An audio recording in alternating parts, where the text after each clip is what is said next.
আসসালামু আলাইকুম এভরিওয়ান, কি অবস্থা সবার, কেমন আছেন সবাই?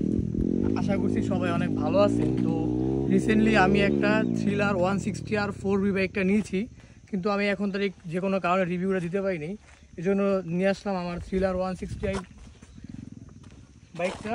তো আমি অলরেডি 1800 কিলো ডান চালাই। এখানে আমি আপনাদেরকে আমার হালকা এক্সপিরিয়েন্স শেয়ার করবো আর কিছু না। এই হচ্ছে আমার থ্রিলার 160R 4V।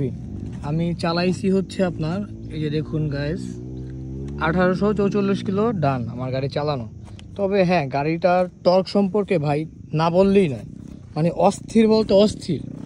জীবন কন্ট্রোলিং, আপনার বাইকটা না চালাইলে আপনারা বুঝতে পারবেন না আসলে যে বাইকটার এত পরিমাণে স্টক, যেমন শক্তি আছে তেমন কন্ট্রোলিং, তেমন ব্যালেন্স, মানে অলমোস্ট হিরোর গাড়ির থেকে বেস্ট একটা বাইক।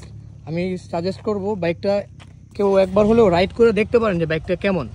আসলে আমি তো স্টান্ট করি, যার জন্য স্টান্ট বাম্পার লাগানো আছে।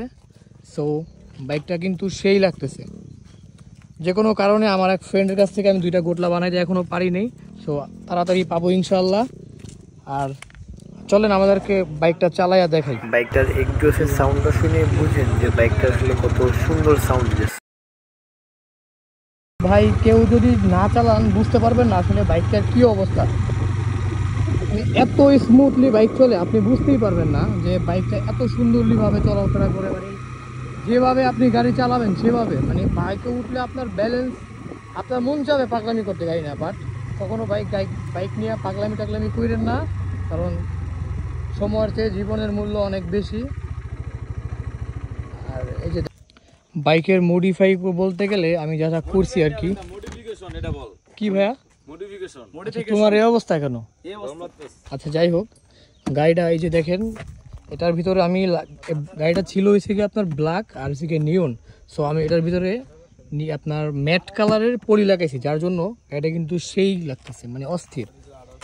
এই যে দেখেন, অস্থির লাগতেছে বাইকটা। আর এটা হচ্ছে বাম্পার লাগাইছি আমার স্ট্যান্ড করার জন্য। আর এখানে একটা হ্যান্ডেল ইনস্টল করা হয়েছে, যেহেতু স্ট্যান্ড করবো তো এই জন্য। আর আমার স্ট্যান্ডের জন্য আমি এগুলো মডিফাই করছি। এখন অনেক কিছু করা বাকি আছে, ফুট প্যাক বাকি আছে, পিছনে উইলিবার বাকি আছে, অনেক কিছু করা বাকি আছে। সো এই হচ্ছে আমার পঙ্খিরাজ। তো আজকের ব্লগটা এই পর্যন্তই। তো নেক্সট ব্লগ পর্যন্ত সবাই ওয়েট করবেন। ভালো থাকবেন, সুস্থ থাকবেন। আসসালামু আলাইকুম।